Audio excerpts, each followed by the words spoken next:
Nawawala ang isang Pinoy matapos tamaan ng missile ng Iran ang sinasakyan niyang tugboat sa Strait of Hormuz na daanan ng langis at natural gas mula sa Middle East. They were trying to help out.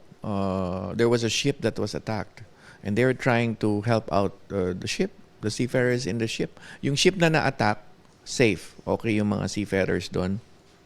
Wala namang Pilipino but safe yung mga seafarers. But they came in, the tugboat came in to help and they were attacked. He was the lone Pinoy crew. Nagsensya ugit ng yung barko pala na i-rescue namin ay nabomba na yan. Tapos papahila daw ng opisina. Hindi namin alam kung saan dadalhin. Mabigyan po sana ng hustisya. Kasi nakikita po talaga na may kapabayaan ang company po nila.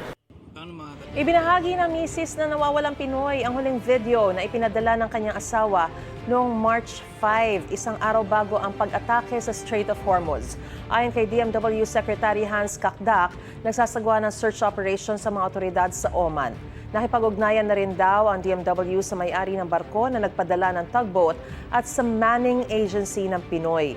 Nauna nang idineklara ng DMW na warlike operations areas ang Strait of Hormuz at Persian Gulf, bunsod ng gulo sa Middle East. Pwedeng tumanggi ang mga Pinoy seafarer na sumakay sa barko kung dadaan ito sa mga naturang ruta.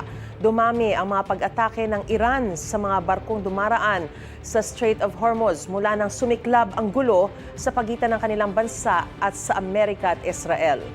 Sabi ng Iran, hindi sila papayag na lumusot ang kahit 1 litrong langis hanggat hindi tumitigil ang mga pag-atake sa kanilang bansa. Nagbabala naman si US President Donald Trump sa Iran na lalong titindi ang pag-atake ng Amerika kung haharangin ng Iran ang shipment ng langis. Sinabi rin ni Trump na malapit nang matapos ang gulo sa Middle East. Gusto mo bang mauna sa mga balita? Mag-subscribe na sa GMA Integrated News sa YouTube at tumutok sa Unang Balita.